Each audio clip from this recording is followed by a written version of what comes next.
Okay, so now we're at 2.5 transformations of functions, part one. This is one section in the book, but I broke it up into two parts just because it's a lot to take in. And so I just want to start by saying that this topic can be a little abstract to kind of wrap your head around. And so you're gonna have to be patient. It's gonna be one of those things though, once you get it, you'll be fine. But until it kind of clicks into place, it can be a little frustrating. Okay, our first transformation we're going to look at is our vertical and horizontal shifts. And so, first things first, we have to make sure we know about the notation we're dealing with. So, remember, f of x is a fancy way of talking about an equation in terms of y, right? So, y equals f of x. And so, what happens is, what if we add or subtract something to that function? Okay, remember, f of x is a fancy way of talking about y. So really you're adding or subtracting something to your y value. And so on your graph, what that will do, so here's your original function, y equals f of x.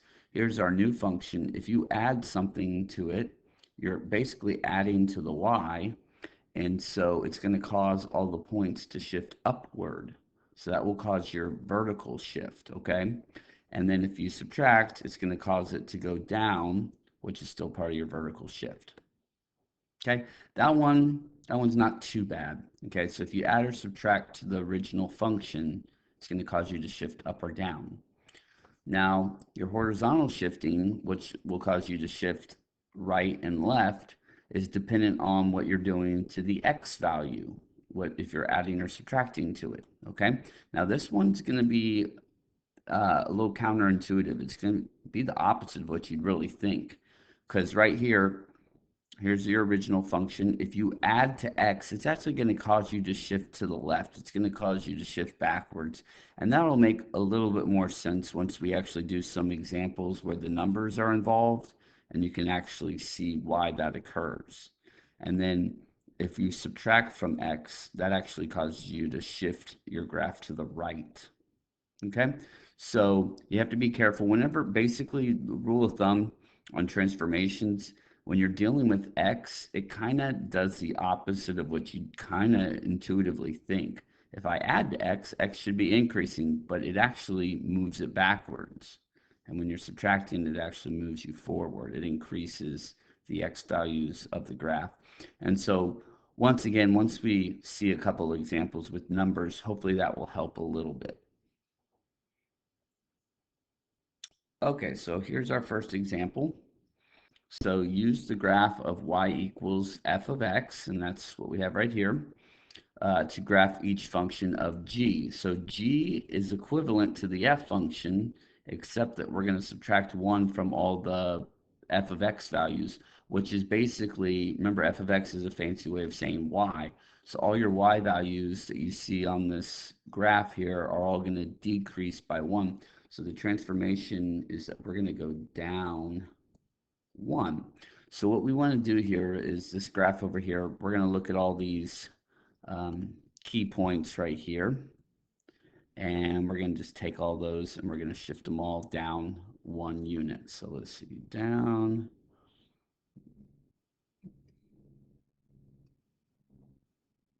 All right, so I moved them all down 1, and then we'll reconnect it.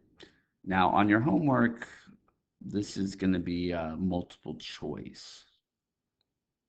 So you'll have like 4 graphs to choose from. And so, okay. Um, and just real quick to kind of show you how this works. Okay. Um, so for example, if I want to plug in g of 0, what's going on here is then I would plug in f of 0 and then subtract 1.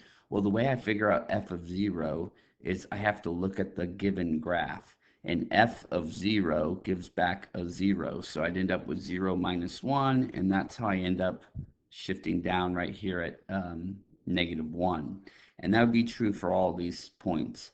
So if you plug in g of -4, then you'd have f of -4 on the right side, which would give you a 0, and then you'd subtract 1 from that, and that's why I'm shifting down. Same thing with all the other points, just to kind of show you algebraically.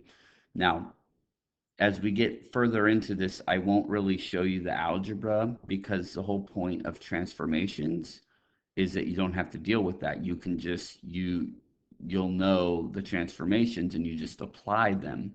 So that's what they're there for. They're actually there to make our life easier.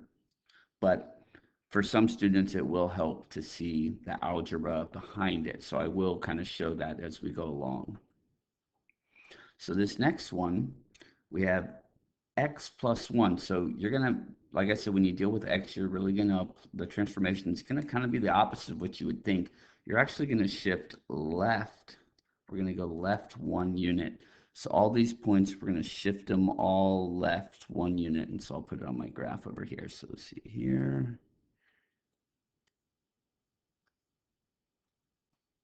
And here. So we shift them all left. We'll go ahead and graph this, and then once again, I'll show you the algebra of why this occurred. Okay, so let's say I want to find g of 0. Okay, that's fine. So then what I'm going to have f of, and so I plug in 0 for x, but I still have that plus 1 right there. Okay, and so then 0 plus 1 is 1. F of 1 right here is 1. That point is 1, 1. And so that's what I get back in return for f of 1 is 1. And so that's why g of 0 ended up being 1 right up here. Ended up being 1 right there. Okay? All right. All right, so sometimes we'll have multiple transformations, and that's what we see on 21 here. So it is important as we get more into these, what order you do them in. So typically you do any of your horizontal transformations first, and then your any vertical you should do last. In this particular example, it won't make a difference, but later on it will once we introduce some other ones. So my horizontal transformation would be, this time I'm going to go right. I'm going to go right 1 because I'm subtracting 1 from x. And then I'm adding 2 to my result. And remember, this is my y value. So I'm adding 2 to my y value. So that's why I'm going to go up 2. So we'll take all these points, go to the right one, up 2. So go to the right one, up 2, right 1, up 2, right 1, up 2, to the right 1, up 2. And this is where my graph ends up.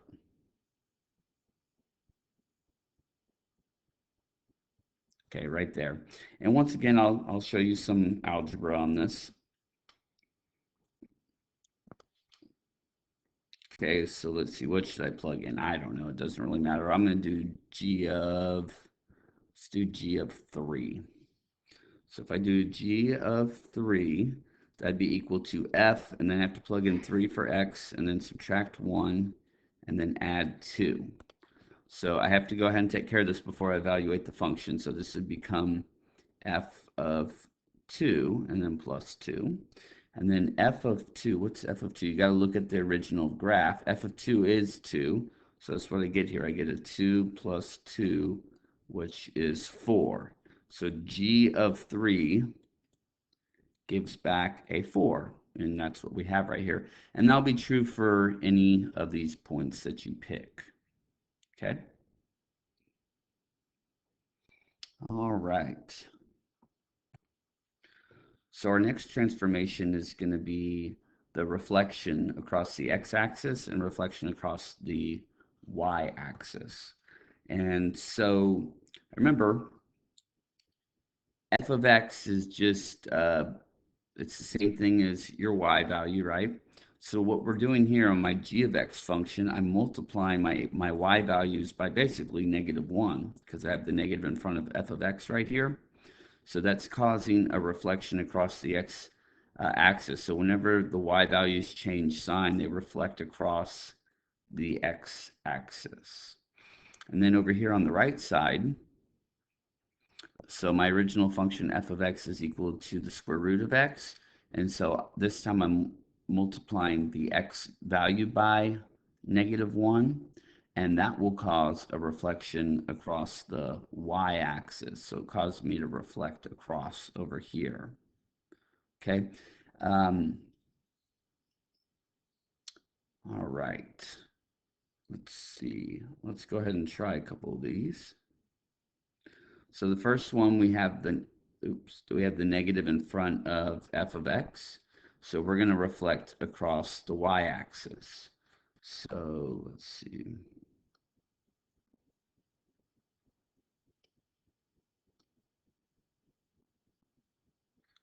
The y-axis. Okay, so what we're going to do here is all these points, all the y values are basically, and I'll probably talk about this more later, they're basically all getting multiplied by -1, which causes the reflection across the x-axis. So right here, let's see, so that's going to flip up to -4, 2. And then this one's on the line of reflection, y is 0. So the opposite of 0 is still 0. So that's just going to stay right there. And then 0, 2 will flip down to 0, -2. 2, 2 will flip down to 2, -2. And then 4, 0 will stay right there. We'll go ahead and connect those dots. There we are. And then just real quick, I'll show the algebra on this. So I'll just do g of 0. So g of 0 is equal to negative, basically that negative in front is understood as -1, right? So -1 times f of 0. Well, what is f of 0? I have to look over here. F of 0 was a 2. So I get -1 times 2, which is -2. So g of 0, I should get a -2, which I did right there.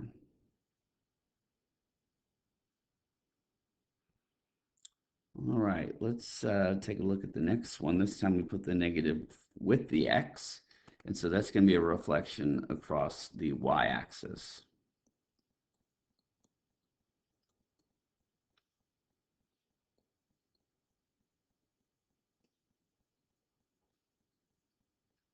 All right, so all the x values, we're going to flip-flop those instead now. And then I'll show you the algebra behind that in a minute. So this will end up being 4, -2, 2, 0. The 0, 2 will stay where it's at. And then 2, 2 will flip over to -2, up 2. And then the 4, 0 will reflect over to -4, 0. And so we'll go ahead and connect those. And then let's see, let's pick, I don't know, let's do g of 4. G of 4 is equal to f of, and so see I have that negative in front right there. So when I plug in 4, it becomes a -4. So now I have to evaluate the f function at -4 to figure out what g of 4 is. So f of -4 would give me a -2. So that would mean g of 4 is equal to -2, which I have right here.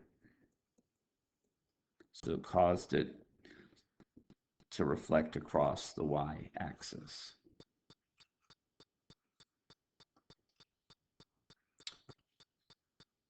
Alrighty. Okay, what we're going to look at next is vertical stretching and shrinking and horizontal stretching and shrinking. So the vertical stretching and shrinking is pretty easy to kind of wrap your head around. Basically, if you multiply f of x by a value, it's going to cause it to stretch if it's a number larger than 1. It'll cause it to shrink if the number is less than 1, somewhere between 0 and 1. It'll cause it to shrink because you're multiplying the y values by a number between 0 and 1, your y values are going to shrink. If it's larger than 1, then your y values are going to grow bigger. Now, your horizontal stretching and shrinking, kind of like the horizontal shifting, will be the opposite of what you would kind of initially think. If you multiply x by something greater than 1, it's actually going to cause the graph to shrink. Okay, that's kind of the opposite of what you would think, right? You think if you multiply your x values, they're getting bigger, right? But they actually cause the graph to shrink horizontally, and we'll look at that with numbers in a moment. And then if you multiply by something between 0 and 1, it actually does cause it to stretch out longer. So remember I told you, whenever you're dealing directly with x inside the function, it really kind of does the opposite of what you would intuitively think. All right, so on this first one, we're going to look at a vertical stretch. And so um, if you want to, you can say it's stretching vertically by a factor of 2. What I'm going to do is I really kind of like to just give a description of what I need to do to get the correct graph. And so I'm just going to say, you know what, multiply y by 2. I'm getting it from that 2 right there. So what I'm going to do is all the y values I'm going to multiply by 2.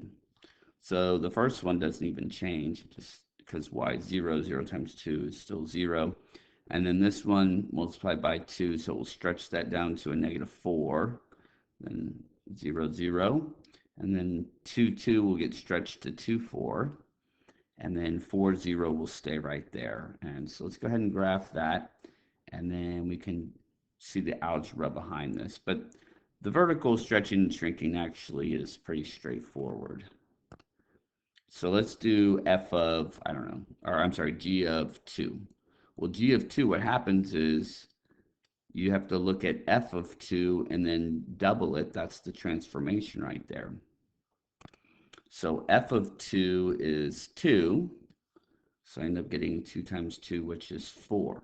So that's what g of 2 is. G of 2 gives me 4, and that's exactly what I have right there. And that's what you'd have for all the points if you were to plug it into the transformation and do it algebraically.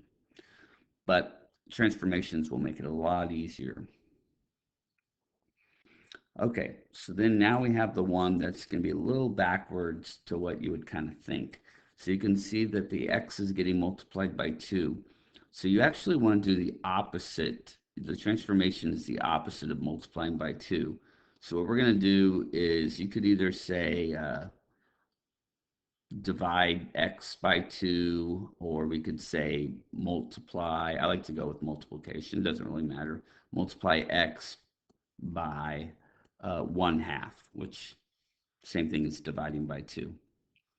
So basically, I'm going to cut all my x values in half right here. So we'll go ahead and do that, and then we can look at the algebra. So half of -4 is -2. Half of -2 is -1. Half of 0 is still 0. Then let's see, that will there, and then half of 4 is 2.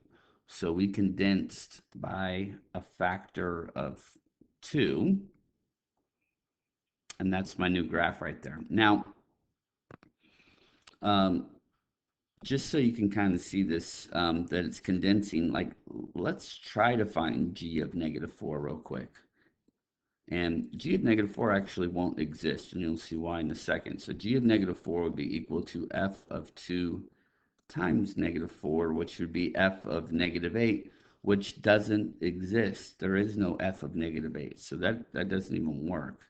So I want to pick a point that I know will work. So let's try, let's do g of +1. So g of +1 will equal f of 2 times 1, and then 2 times 1 is 2. F of 2 was a 2. And so you can see that g of +1 is 2, and that's what we got right there. Okay. My best advice is, try not to overthink this. Try to stick with the transformations. Some of them are a little counterintuitive to what you would think, but those are going to be probably going to be the easiest path forward, is just to get these down. Okay, so my last page here, I have just multiple transformations, and I talked about this at the very beginning, was that the order that you do the transformations do matter. Okay, now they tell you to go in this order right here. The main thing is horizontal has to go first and vertical has to go last. Any stretching, shrinking, or reflections, the order of those actually don't matter. If you switch the order of those, it won't make a difference. The main thing is make sure you do horizontal first, vertical last. Okay, looking at my first example, I don't have any horizontal shifting. I do have a ×2 in there that will cause a shrinking horizontally, but I don't have anything else going on there. So let's go ahead and start with that right there. So we just looked at an example like that. So what we're going to do is we're going to multiply x by not 2, but 1/2. Okay, and if that was a 3, then it'd be by 1/3, right? And so on. So that'll be my first transformation. Then what I want to do next is I do have a reflection. Now that negative's getting multiplied by f, the function, which is basically y, right? So that's what we want. We want to reflect across the x-axis, or you could say multiply y by -1. It's the same thing. So we're going to reflect across the x-axis, or you could say, because that's what's happening if you think about it, multiply y by -1. Okay, because if you think about it, that's what's going on. There's an understood -1 in front, and remember, f is code for your y values. So, but either way, it's just, this means the same thing. Reflect across the x-axis, or you could say multiply y by -1. So then the last transformation is the -1 right here. That's going to be your vertical transformation, which is going to cause us to go down 1 unit. Okay, so this can kind of feel a little overwhelming, but it's really not that bad. It takes practice. Okay, so let's see. I'm going to go ahead. What I'm going to do is I'm going to put these points already on here. Won't put them too dark, but I just want to have them on here. Okay, so this is the original one. So now what I have to do is I have to follow these instructions right here. So the first instruction is my x value multiplied by 1/2. So this x value right here, right now it's -4. It turns to -2 with the first transformation. Then the next transformation is to reflect, or basically my y value multiplied by -1, which will cause it to reflect up to +2. And then the last thing is to go down 1. So that's where I end up right here. This point ends up right here. So I'm going to color code this 1 second.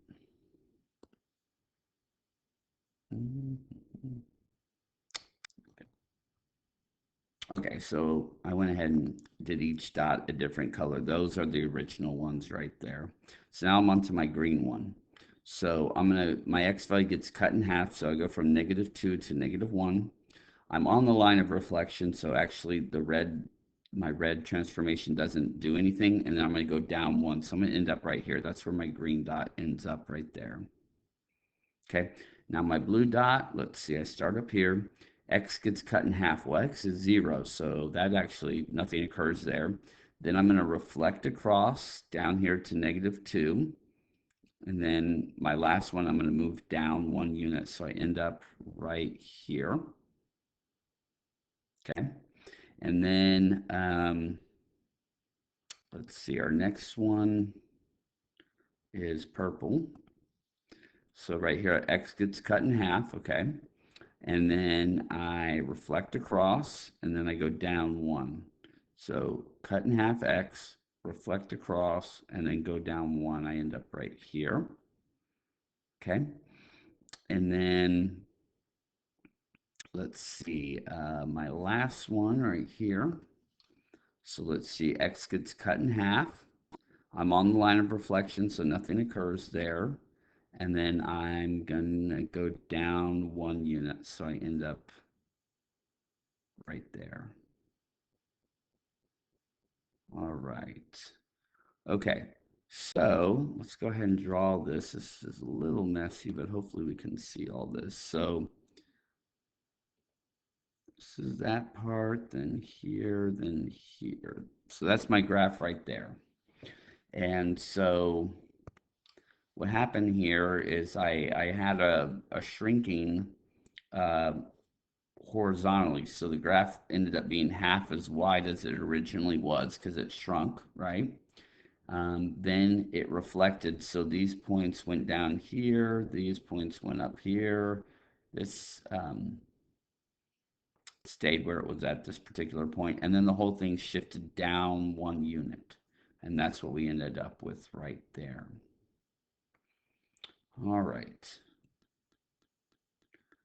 Okay, on our next example, so always start with your horizontal shift if you have one. So we have one right here. That's going to be to the left. Remember, opposite of what you would think. We're going to go left 2, okay?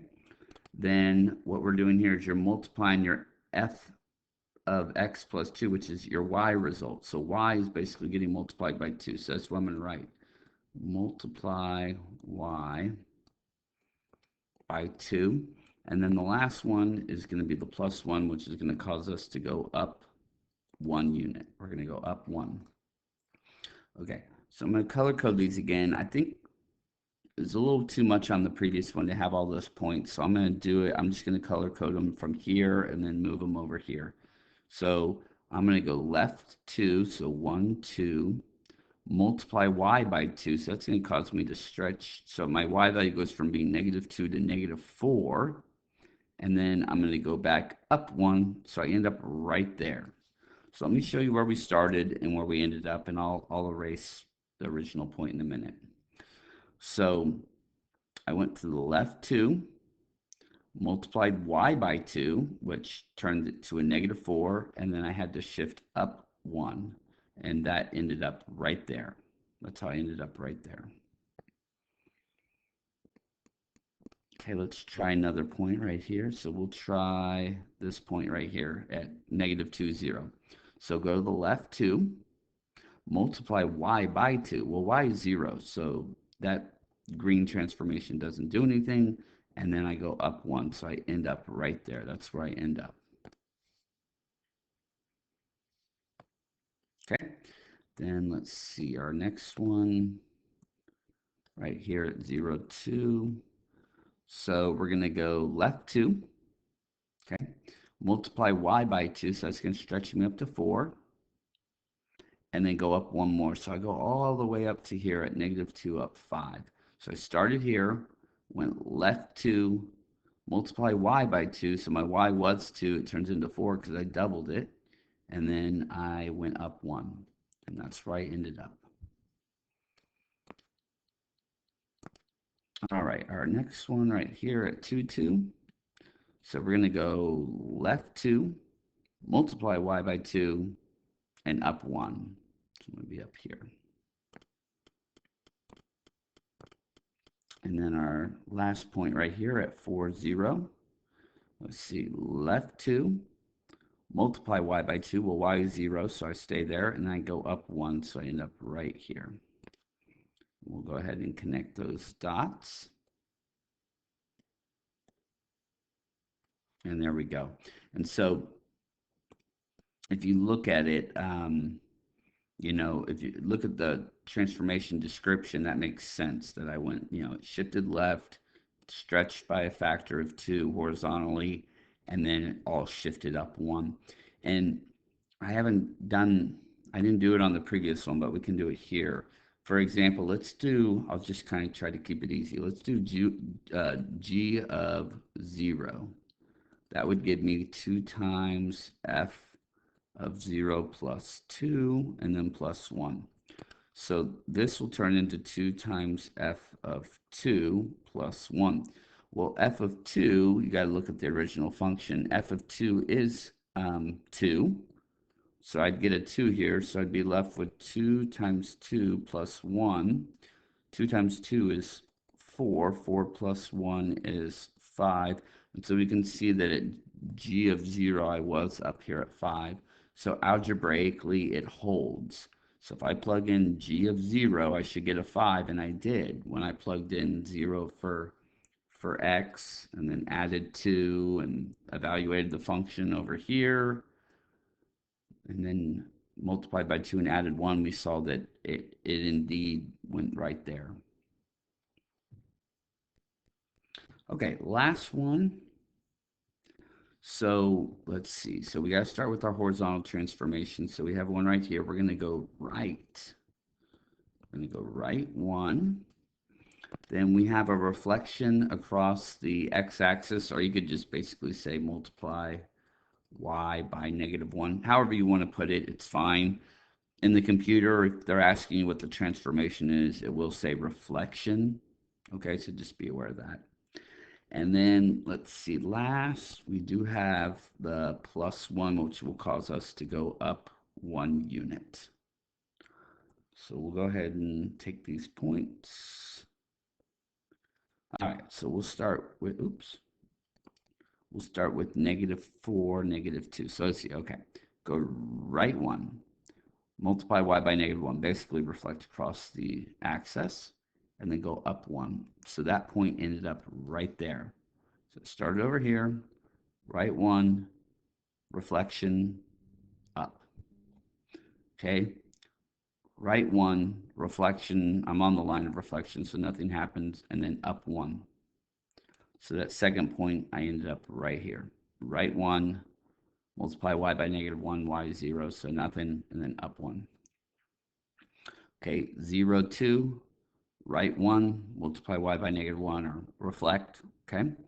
And then go up 1, so it ends up right there. And then 2, 2, let's see, go right 1, multiply by -1, so I reflect, and then go up 1. And then 4, 0, so we're going to go right 1, multiply y by -1, y is already 0, and then up 1. So I end up right there. Okay. So the good and bad news is, this is part 1. Part 2, it's going to be more of the same. It doesn't get any harder than what we did here. But I guess the good news on that is that we're basically going to kind of start from square one again. We'll start with some pretty easy single transformations, and then we'll build up to some that are kind of similar to number 47, okay? So hang in there with these. They can be challenging. If you're going to take trigonometry, you want to make sure you get a good grasp of this, because we will use transformations in trigonometry.